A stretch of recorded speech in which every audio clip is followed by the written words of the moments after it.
नमस्कार। हिंदी के और एक नए अध्याय में आप सभी का स्वागत है।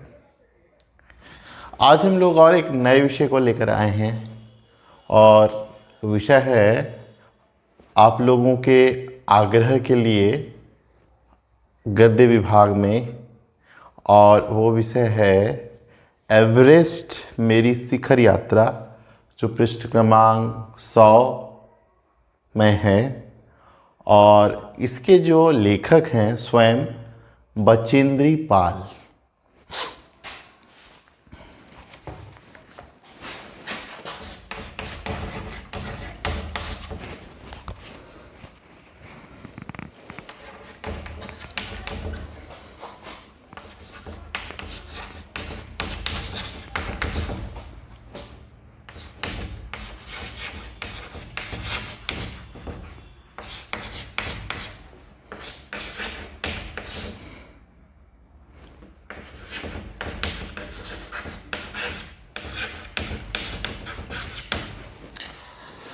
तो आइए इस पाठ को विस्तार से पढ़ते हैं। तो सबसे पहले आप सभी को जानकारी होगी एवरेस्ट क्या है। माउंट एवरेस्ट जो दुनिया की सबसे ऊंची शिखर है, चोटी है, एक पर्वत है। एवरेस्ट पर्वत नाम सुने होंगे, जो विश्व की दुनिया की सबसे ऊंची चोटी है। तो इस शिखर यात्रा पर यहां की जो लेखिका है स्वयं बचेंद्री पाल, वो अपने आत्मानुभव, अपनी आत्मकथा जो है इस पाठ के माध्यम से अपनी आत्मकथा जो है प्रस्तुत करती है। और इसकी लेखिका भी स्वयं है बचेंद्री पाल। अब चलते हैं बचेंद्री पाल कौन थी। आप तो इस पाठ में इनके बारे में विस्तृत रूप में पढ़ेंगे, लेकिन मैं आपको संक्षिप्त में बता दूं, बचेंद्री पाल माउंट एवरेस्ट पर चढ़ने वाली भारत की सर्वप्रथम या पहली महिला थी। चढ़ने के बाद उन्हें बहुत से रिकॉर्ड तोड़े, बहुत से पुरस्कारों से पुरस्कृत हुई, दुनिया में विश्व भर में विख्यात हुई। तो ये सारे तो हम इस पाठ में पढ़ेंगे, इस आत्मकथा में पढ़ेंगे, लेकिन पढ़ने से पहले जो है इनके जीवनी के बारे में संक्षिप्त रूप में जानकारी ले लेते हैं। बचेंद्री पाल का जन्म हुआ था 24 मई सन 1954 को।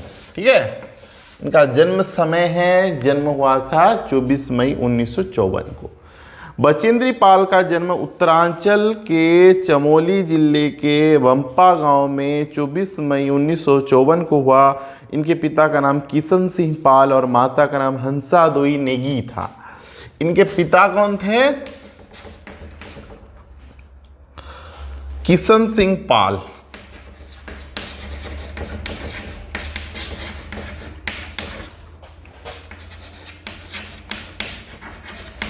और माता कौन थी?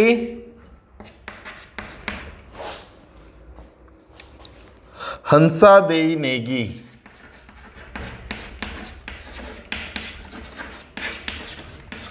ठीक है, ठीक। बचेंद्री पाल अपने माता पिता की तीसरी संतान थी। ठीक है, ये अपने माता पिता की तीसरी नंबर की संतान थी। अर्थाभाव के कारण सिलाई कढ़ाई करके उन्हें अपनी पढ़ाई का खर्च जुटाना पड़ा था। अब देखो, ये बचेंद्री पाल जो थी एक बहुत ही निम्न वर्ग के गरीब खानदान में जन्मी थी। अपने माता पिता की तीसरी संतान थी और अर्थ अभाव होने के कारण, घर में पैसों के अभाव होने के कारण अपने पढ़ाई की खर्चा खुद निकालती थी। कैसे करके? सिलाई का काम करके, बुनाई का काम करके, ठीक है, कढ़ाई का काम। कढ़ाई मतलब वो जो हाथ में बुनते हैं स्वेटर वगैरह। उत्तरांचल की रहने वाली थी, वहाँ ये काम ज़्यादा चलते हैं। घर की तंगी हालत के बावजूद अपनी पढ़ाई जारी रखी। बड़ी मुश्किल से मैट्रिक उच्च माध्यमिक शिक्षा पूरी की।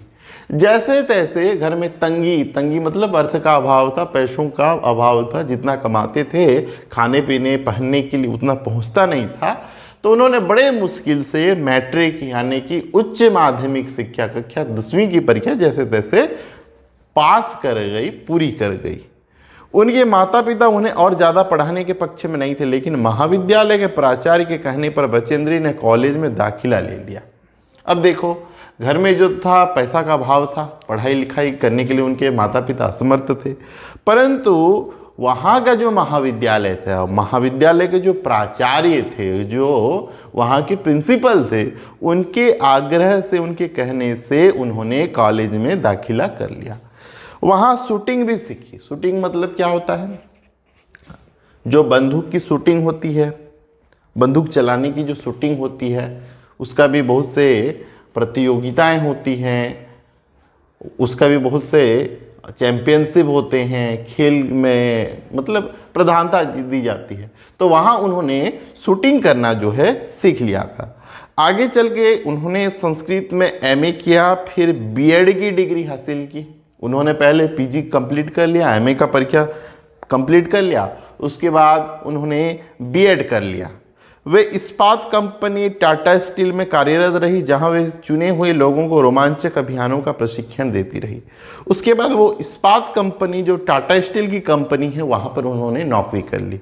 और क्या चीज़ की नौकरी? वहां जो चुने हुए लोग आते थे, वहां जो कुछ लोग आते थे, उन लोगों को उत्तराखंड के, उत्तरांचल के जो रोमांचक, जो बड़े बड़े हिल स्टेशन वगैरह होते थे, पर्वतीय स्थान वगैरह होते थे, दार्शनिक स्थान वगैरह होते थे, वहाँ के अभियानों के लिए वहाँ पर वो उन्हें प्रशिक्षण देना शुरू कर दी, ट्रेनिंग देना शुरू कर दी। बचेंद्री को बचपन से ही पर्वतारोहण का शौक था। चूंकि उनका परिवार पहाड़ी इलाके में रहता था, इसलिए पहाड़ों पर चढ़ने की इच्छा पूरी हो जाती थी।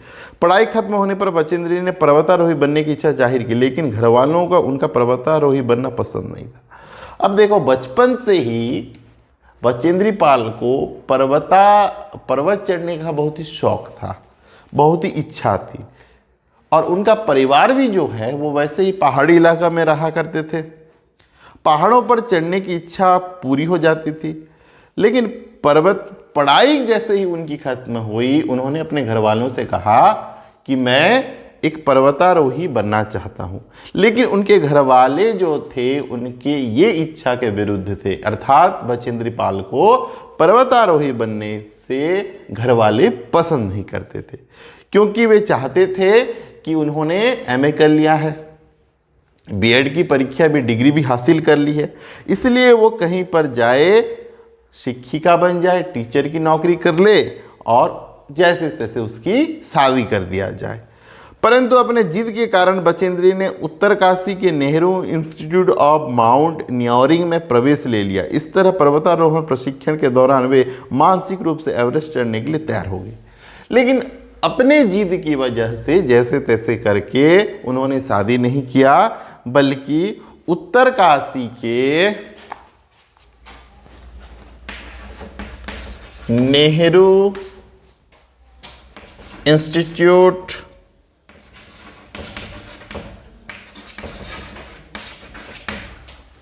ऑफ माउंटेनियरिंग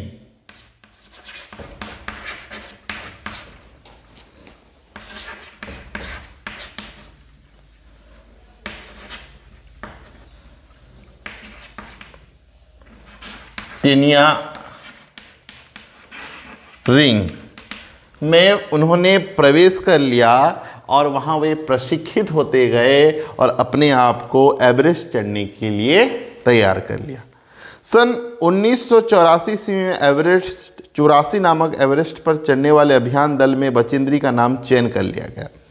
अब धीरे धीरे समय आता है, सन 1984 का दिन,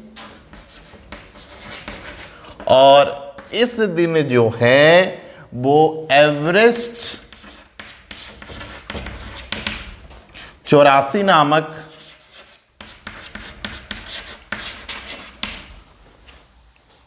अभियान में सिलेक्ट हो जाती हैं। उन्हें एवरेस्ट पर चढ़ने का मौका मिल जाता है। कब? सन 1984 में एवरेस्ट 84 नामक अभियान में। ठीक है। फिर एक साधारण परिवार में जन्मे इन आत्मविश्वासी और बहादुर महिला माउंट एवरेस्ट पर चढ़ने वाली पहली भारतीय महिला बनी। सन 1990 ईस्वी में गिनीज बुक ऑफ रिकॉर्ड में उनका नाम लिपिबद्ध हुआ। 1986 में उन्हें अर्जुन पुरस्कार दिया गया। 1994 ईस्वी में पद्मश्री सम्मान, सन 1994 ईस्वी में राष्ट्रीय साहसिकता पुरस्कार प्राप्त हुआ। अब वह सिलेक्ट हो जाती है और चढ़ भी लेती है, और चढ़ने के बाद वह क्या होती है, भारत की सबसे पहले माउंट एवरेस्ट पर चढ़ने वाली प्रथम महिला बन जाती है। अब देखो, आप लोगों के सामने बहुत से प्रश्न उठ रहे हैं, सवाल नोट करते रहिए, उत्तर भी नोट करते रहिए। भारत का सर्वप्रथम या सबसे पहले महिला कौन थी जो माउंट एवरेस्ट पर चढ़ी थी? वो थी कौन? बचेंद्री पाल।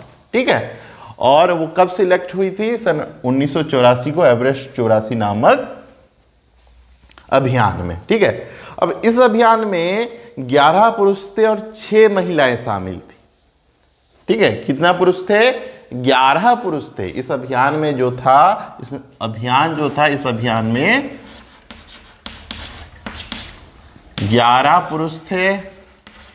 ठीक है, और 6 महिला, यानी कि टोटल 17 व्यक्ति जो है इसमें सिलेक्ट हुए थे, चयन हुए थे। ठीक है, अब जैसे ही वो भारत की सबसे पहले महिला जो एवरेस्ट के शिखर पर चढ़ने वाली महिला बन जाती है, तो उसके बाद जो है पुरस्कारों का जो है उनको झड़ी सा लगने लगता है। यानी कि पुरस्कारों के ऊपर पुरस्कार जो है उन्हें, सम्मान के ऊपर सम्मान जो है उन्हें मिलने लगते हैं। सन 1990 में गिनीज बुक ऑफ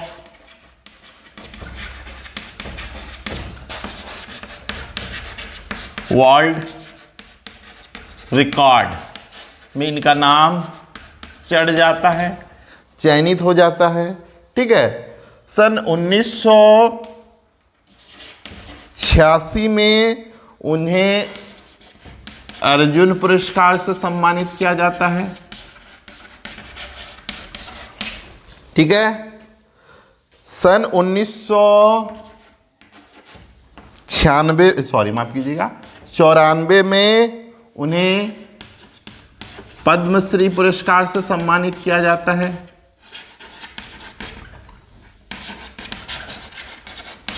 ठीक है, उसी साल 94 में ही उन्हें राष्ट्रीय साहसिकता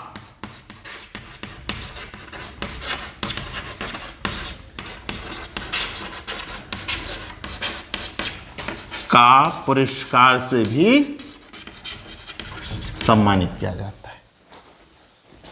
ठीक है, अब ध्यान दो, इसमें आपके कई प्रश्न बन जाते हैं। आप इसे अपने नोटबुक में लिपिबद्ध कर लीजिए। जैसे कि एवरेस्ट मेरी शिखर यात्रा के लेखक बचेंद्री पाल जी हैं, ये इनकी स्वयं की आत्मकथा है। पिता किशन सिंह पाल है, माता हंसादेवी नेगी है। उन्होंने नेहरू इंस्टीट्यूट ऑफ माउंटेनियरिंग नामक संस्था में 1984 में ये इंस्टीट्यूट में उन्होंने पर्वतारोही होने की ट्रेनिंग ली थी। उसके बाद सन 1984 में उन्हें पहली बार एवरेस्ट पर चढ़ने का मौका मिलता है, और यह मौका जो है एवरेस्ट 84 नामक अभियान से शुरू होता है, जिसमें 11 पुरुष होते हैं, 6 महिला होते हैं, टोटल 17 व्यक्ति होते हैं इसमें। उसके बाद वह एवरेस्ट चढ़ने के बाद वो भारत की पहली महिला बन जाती है। उसके बाद उन्हें बहुत से पुरस्कार मिलते हैं। 1990 में उनका Guinness book of world record में इनका नाम रिकॉर्ड हो जाता है। 86 में उन्हें अर्जुन पुरस्कार मिलता है। 94 में पद्मश्री पुरस्कार मिलता है। फिर वही साल 1994 में उन्हें राष्ट्रीय साहसिकता का पुरस्कार मिलता है। लेकिन ये जो यात्रा जो थी, ये यात्रा इतनी सहज नहीं थी। ये यात्रा बहुत ही कठिन होने वाली थी, जिसके विषय में हम बारी बारी से बड़े ही बारीकियों से इसका आलोचना करेंगे और पढ़ेंगे। एवरेस्ट अभियान दल 7 मार्च को दिल्ली से काठमांडू के लिए हवाई जहाज से चल दिया। एक मजबूत अग्रिम दल बहुत पहले ही चला गया था, जिससे कि वह हमारे बेस कैंप पहुंचने से पहले दुर्गम हिमपात के रास्ते को साफ कर दे। देखिए, एवरेस्ट का इनका जो अभियान था, वो अभियान कब शुरू हुआ? सन 1984 को तो शुरू हो चुका था, उन्होंने एवरेस्ट पर चढ़ भी लिया था, लेकिन इसकी शुरुआत कब होती है? 7 मार्च सन 1984 को दिल्ली से काठमांडू के लिए इनका हवाई जहाज जो है रवाना होता है, और वहां पर एक बड़े ही मजबूत अग्रिम दल मतलब क्या? इन समुदायों को या इस दल को, इस टीम को आगे, अब क्या होता है, एवरेस्ट को चढ़ने के लिए जिन जिन लोगों का नाम जो है नामांकित हो जाता है, रजिस्ट्री हो जाता है, रजिस्ट्री होने के बाद उन लोगों को एवरेस्ट की यात्रा करने के लिए सुविधा जितने भी है, इसका हमारी जो केंद्र सरकार है, केंद्र सरकार वहन करती, और इसके लिए सारे सुविधाएं, जैसे कि रहने के लिए, खाने के लिए, जाने के लिए जो सामान, किट वगैरह होते हैं, चढ़ने के लिए रस्सी वगैरह होते हैं, खाना पीना, हर सारे सामान जो है सरकार ही मुहैया कराता है। इसके साथ साथ क्या होता है, इसके लिए एक बहुत बड़ी टीम भी उन्हें प्रदान करती है, जो आगे जाने के लिए बर्फ को काटे, ठीक है, आगे बढ़ने के लिए उनको सहयोग दे, इनके लिए बहुत से जो असुविधाएं होती हैं उन असुविधाओं को दूर करे। तो इसके लिए क्या होता है, एक मजबूत अग्रिम दल मतलब, अग्रिम का मतलब होता है आगे जाने के लिए। अग्रिम का मतलब क्या होता है? आगे जाने के लिए एक दल गठन किया गया था, जो पहले ही वहां पर पहुंच गया था, जिससे कि वह हमारे बेस कैंप पहुंचने से पहले दुर्गम हिमपात के रास्ते को साफ करते। बेस कैंप क्या होता है? बेस कैंप होता है कि हमारा एक कैंप है, ठीक है, एक दक्षिणी कैंप है, दक्षिणी बेस कैंप है। एवरेस्ट का जो पहाड़ है, एवरेस्ट के पहाड़ को चढ़ने के लिए वहां पर 2 कैंप बनाए गए हैं। एक है दक्षिण का कैंप जो नेपाल में स्थित है, और एक उत्तर का कैंप जो तिब्बत में स्थित है। और ये जो बेस कैंप के बारे में बताया जा रहा है, ये तिब्बत के बेस कैंप के बारे में बताया जा रहा है। वहाँ एक कैंप लगा होता है जहाँ पर इनको रहने के लिए, खाने पीने के लिए सारे सामान जो है वहाँ मौजूद होती है। तो ये बेस कैंप पहुंचने से पहले दुर्गम हिमपात के रास्ते को साफ कर दे। अग्रिम दल ये जो थे, अग्रिम टीम बनाई गई थी जो सरकार की तरफ से, या ये जो आयोजन किया गया था, जो 84 बैच जो था अभियान के लिए जो रवाना होने वाला था, उसके लिए उन लोगों ने इनके बेस कैंप को जाने से पहले ही, जैसे कि एवरेस्ट को जाना, ये साइकिल चलाना, मोटरसाइकिल चलाना, जीप ट्रक चलाना या ट्रेन चलाने वाली बात नहीं है, पर्वत की लंबी ऊंचाइयों को तय करने वाली बात है। इसके लिए बीच बीच में बहुत से कैंप बनाए जाते हैं, ठीक है। तो यहाँ पर 4 कैंप के बारे में हम लोग पढ़ेंगे। बेस कैंप मतलब सबसे नीचे जो कैंप है वो है बेस कैंप, जो तिब्बत में स्थित है, ठीक है। तो उस कैंप को पहुंचने से पहले ही ये अग्रिम दल जो बीच में जो दुर्गम सड़क है, दुर्गम मतलब जहां पहुंचना हम लोगों के बस की बात नहीं होती, या साधारण लोगों के बस की बात नहीं होती, जहां बड़े बड़े बर्फ होते हैं, जो बड़े बड़े वहां पे पत्थर होते हैं, उसको हटाने का काम जो है अग्रिम दल करती है। तो उस अग्रिम दल ने इनके पहले से ही पहुंचकर वो दुर्गम रास्ते जो है साफ कर दिए होते हैं। नमचे बाजार शेरपा लैंड का एक सर्वाधिक महत्वपूर्ण नगरीय क्षेत्र है। नमची बाजार एक स्थान का नाम है जो तिब्बत में है, ठीक है। शेरपा लैंड का एक सर्वाधिक महत्वपूर्ण नगरीय क्षेत्र है। अब ध्यान दो, कुछ कठिन शब्द आएंगे, उन कठिन शब्दों को मैं यहाँ पर आप लोगों को सहजता के साथ बता देता हूँ। आप लोग भी इसको लिखते रहिए। शब्दार्थ, सबसे पहले आया शेरपा, ठीक है। शेरपा मतलब, शेरपा जो है पूरब के लोगों को शेरपा कहा जाता है, यानी कि ये जो तिब्बत है, तिब्बत के एक जनजाति है जो कि ऐसे दुर्गम पहाड़ों के चढ़ने में माहिर होते हैं, ठीक है। तो वहां के लोगों के या उस स्थान को शेरपा लैंड के नाम से जाना जाता है। शेरपा मतलब पूर्व के लोग, पूरब के लोग, ठीक है। पूरब मतलब एक दिशा है या पूरब के लोग या एक जनजाति का नाम है शेरपा, ठीक है। शेरपा का मतलब ही पूरब के लोग होता है, लेकिन शेरपा एक वहां की एक स्थानीय जनजाति है, ठीक है। नमचे बाजार एक स्थान का नाम है। शेरपालैंड का एक सर्वाधिक महत्वपूर्ण नगरीय क्षेत्र, अधिकांश शेरपा इसी स्थान तथा यहीं के आसपास के गांव के होते हैं। ये नमचे बाजार ही था जहां से मैंने सर्वप्रथम एवरेस्ट को निहारा, जो नेपालियों में सागर माथा के नाम से प्रसिद्ध है। मुझे यह नाम बहुत अच्छा लगा।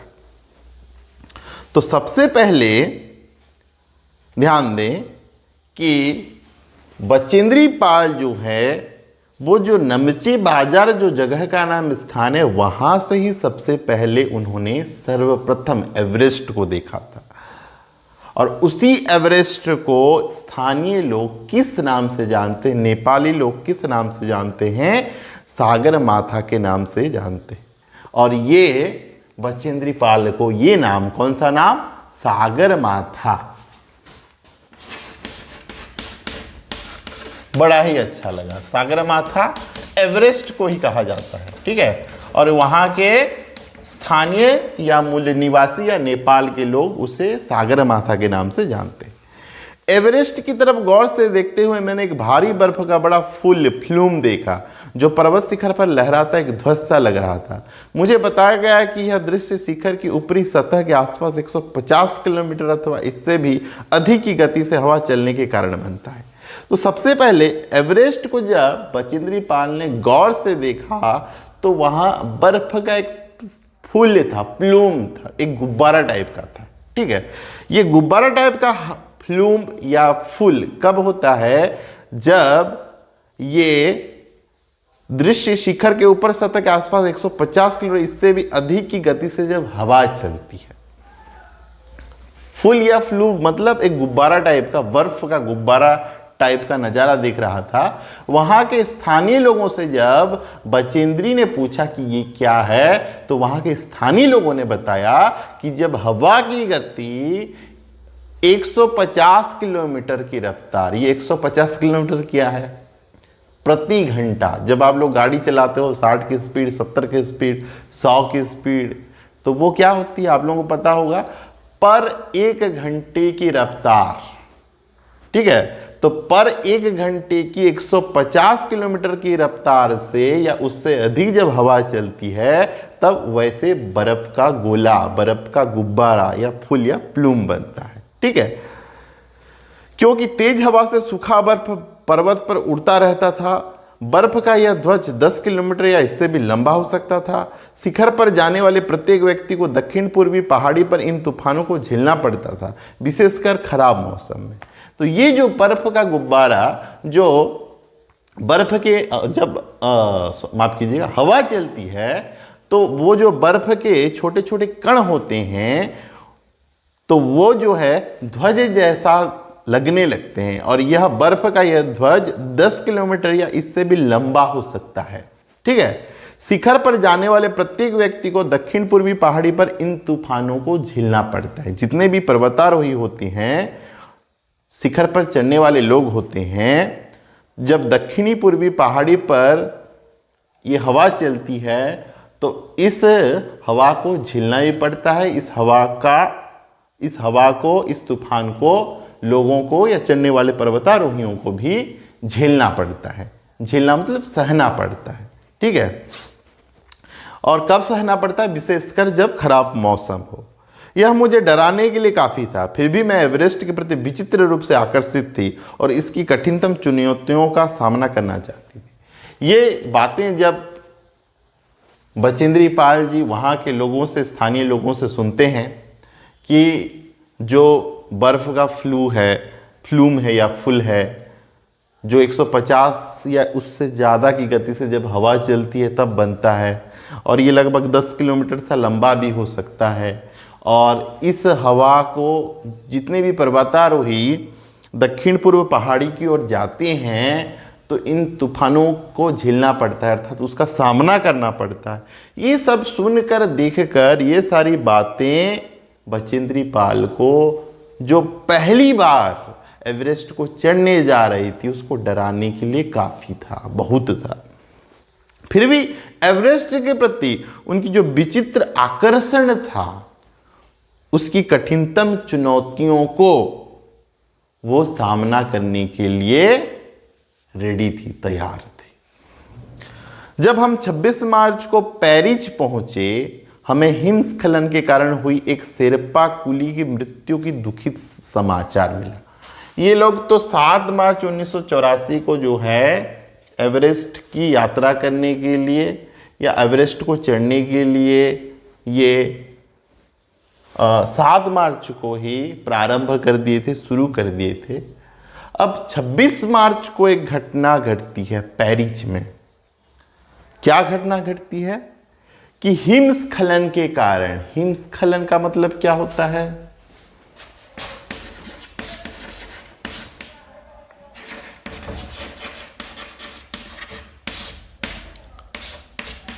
बर्फ का टूटना, ठीक है। बड़े बड़े बर्फ जो होते हैं, बर्फ जब टूट जाता है तो ऊपर जितने बर्फ होते हैं वो सभी बर्फ जो है टूट टूट के नीचे आ जाते हैं। तो हिमस्खलन या बर्फ के टूटने के कारण एक शेरपा कुली की दुखद मृत्यु की समाचार वहां पहुंचती है। खुम्बू हिमपात पर जाने वाले अभियान दल के रास्ते की बाईं तरफ सीधी पहाड़ी के धसकने से लोहसे की ओर से एक बहुत बड़ी बर्फ की चट्टान नीचे खिसक आई थी। 16 शेरपा कुलियों के दल में से एक की मृत्यु हो गई और 4 घायल हो गए थे। अब जैसे ही हिमस्खलन होता है, खुम्बू हिमपात पर जाने वाले जो अभियान था, ये जो अभियान था वो बड़े ही दल में थे। किसी दल में 8 थे, किसी दल में 14 थे, माफ कीजिए, टोटल 17 हैं। तो इसमें से एक एक टीम बनाई गई थी। इन टीम में उनको जाने वाले, उनको मतलब शेरपा कुली भी वहाँ कुछ होते थे, उनको आगे जाने के लिए वहाँ के एक मुखिया होते थे, ठीक है। तो इसी प्रकार उनका एक टीम बनाया गया था, दल बनाया गया था। तो उनके पहले जो दल आगे बढ़ा था खुम्बू हिमपात पर, उस अभियान दल के रास्ते पर बाईं तरफ सीधी पहाड़ी के धंसकने से जो लोत्से की ओर से एक बहुत बड़ी बर्फ की चट्टान नीचे खिसक आई थी, जहां पर 16 शेरपा कुली थे। शेरपा का मतलब आप लोगों को पहले से मालूम है, एक जनजाति है जिसे पूरब के लोग भी कहते हैं, जो पर्वत चढ़ने पर, एवरेस्ट चढ़ने पर बड़े माहिर होते हैं। उनमें 16 शेरपा कुली थे, उसमें से एक शेरपा कुली की मृत्यु हो गई और 4 शेरपा कुली जो है बड़े ही जोखिम तरीके से घायल हो गए। ये कब खबर आती है? 26 मार्च को पेरिस में, पेरिस नामक स्थान में, ठीक है। अब ध्यान दो, लोत्से शब्द एक आता है, लोत्से, ये दोबारा भी आएगा इसलिए मैं पहले से आप लोग बता दूं। लोत्से, लोत्से क्या है? लोत्से एक पर्वत का नाम है, ठीक है। और एवरेस्ट के बाद ये चौथा सबसे बड़ा लंबा पर्वत माना जाता है, जिसका नाम क्या है? लोत्सा। लोत्सा क्या है? एक पर्वत का नाम है लोत्से, जो एवरेस्ट के बाद तीसरा सबसे शिखर वाला ऊंचा पर्वत माना जाता है। तो वहां से हिमस्खलन होने से, बर्फ के चट्टान के टूटने से 16 शेरपा कुलियों का जो दल था, इसमें से एक मारा गया और 4 जो थे वो गंभीर तरीके से घायल हो गए। अब बढ़ते हैं आगे। इस समाचार के कारण अभियान दल के सदस्यों के चेहरों पर छाए अवसाद को देखकर हमारे नेता कर्नल खुल्लर ने स्पष्ट किया कि एवरेस्ट जैसे महान अभियान में खतरों को और कभी कभी तो मृत्यु भी आदमी के सहज भाव से स्वीकार करनी पड़ती है। अब इस समाचार को सुनने के बाद उनके जो दल थे और उस दल के जो सदस्य थे, उनके चेहरे में उदासी छा गए, अवसाद छा गए। अवसाद यानी उदासी। और उनके जो नेता थे, उनके अभियान दल के नेता थे, उनके अभियान दल के नेता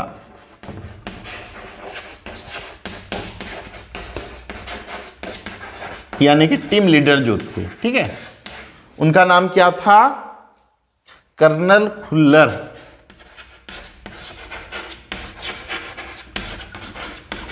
ठीक है। उन्होंने इन एवरेस्ट यात्रियों को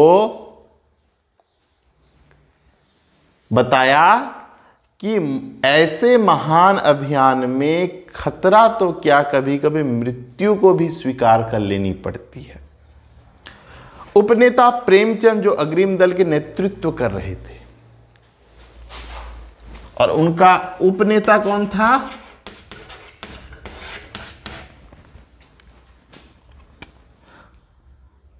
प्रेमचंद। जो अग्रिम दल था, यानी कि इनके पहुंचने से पहले सिरपा कुली वहां पहले से ही जाकर मार्ग में, रास्ते में आने वाले जितने भी बर्फ वगैरह होते थे वो उसको हटाने का काम करते थे। वो क्या कर रहे थे? वो अग्रिम दल का नेतृत्व कर रहे थे। कौन? उपनेता प्रेमचंद। ठीक है। 26 मार्च को पेरिस लौट आए। उन्होंने हमारी पहली बड़ी बाधा खुम्बु हिमपात की स्थिति से हमें अवगत कराया। उन्होंने 26 मार्च को वो जहां पर थे, जिस कैंप पर थे, पेरिस नामक स्थान पर थे, वहां पर वे वापस आ गए और आने के बाद जो खुम्बु हिमपात, जो हिमपात हो रहा था, उसके बारे में उन्हें संपूर्ण जानकारियां देने लगे।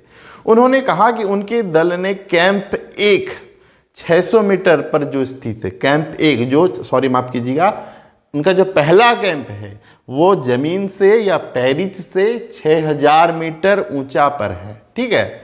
वहां तक का रास्ता साफ कर दिया गया है। उन्होंने यह भी बताया कि पुल बनाकर, रस्सियां बांधकर तथा झाड़ियों से रास्ता चिन्ह कर सभी बड़ी कठिनाइयों को जायजा ले लिया गया है। अब उन्होंने ये भी बताया कि सबसे पहले तो बताया कि वहां पर कौन कौन से असुविधाएं हो रही है।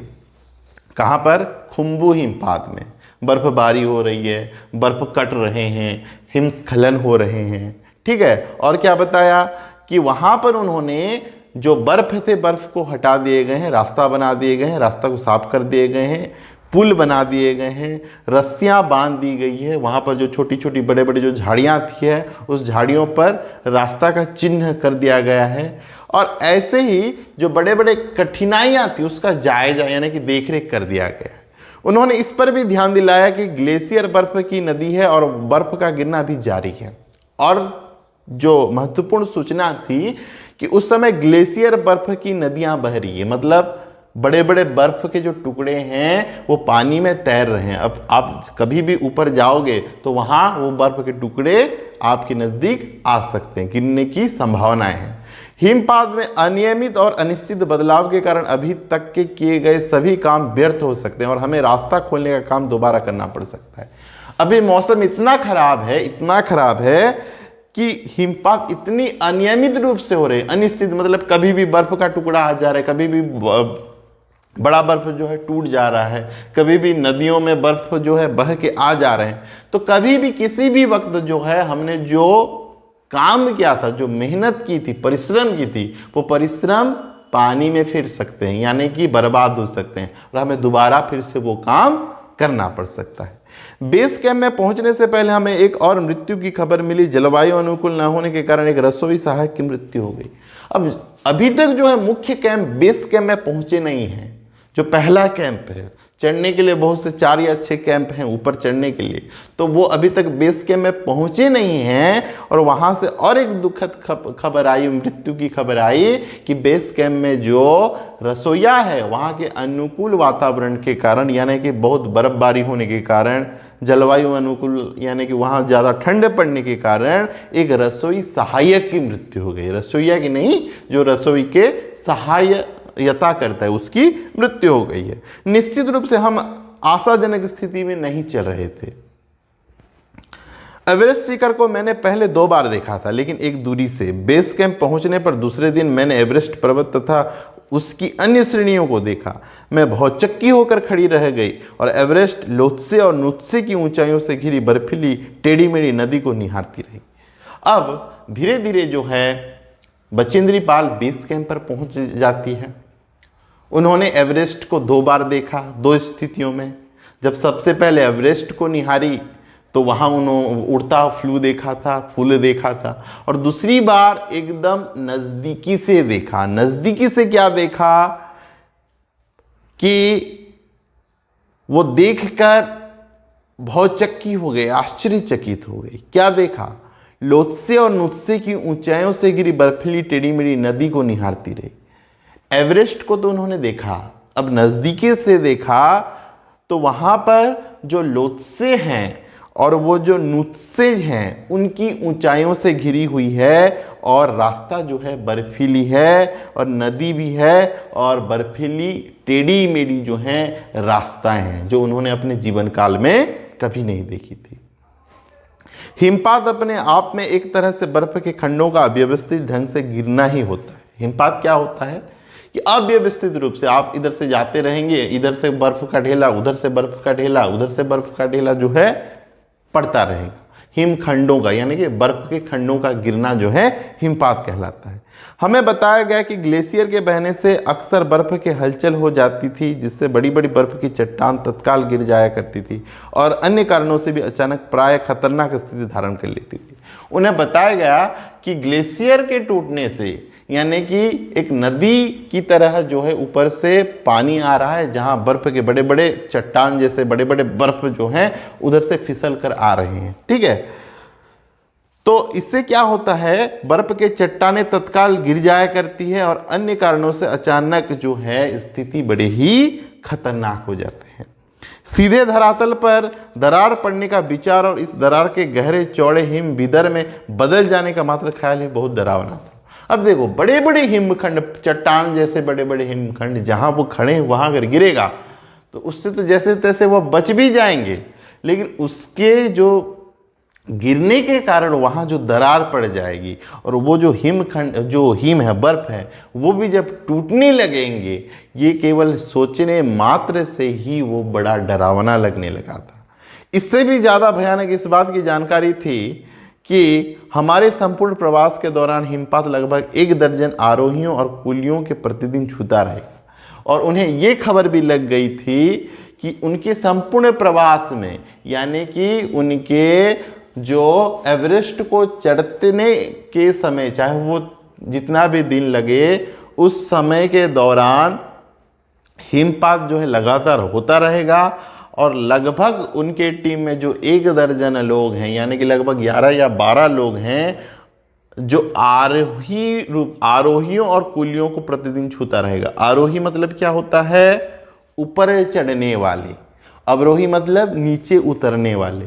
तो जितने आरोही हैं यानी कि एवरेस्ट की ओर जो अभियान में 11-12 जो सदस्य हैं और उनके साथ जितने भी शेरपा कुली हैं, उन्हें प्रतिदिन इन हिमखंडों से जूझना पड़ेगा, इस हिमपात से जूझना पड़ेगा। इससे पहले एक शब्द छूट गया, हिम विदर में बदल जाने का मात्र। हिम विदर, विदर मतलब बर्फ का दरार। ठीक है, हिम विदर यानी बर्फ का दरार। ठीक है, अब आगे की कक्षा में किस प्रकार बचेंद्री पाल एवरेस्ट पर चढ़ेगी और उन्हें किन किन असुविधाओं का सामना करना पड़ेगा, चढ़ सकेगी या नहीं, इसके बारे में हम लोग अगले कक्षा में आप लोगों से आलोचना करेंगे। तब तक के लिए इजाजत दें। जय हिंद, जय हिंदी।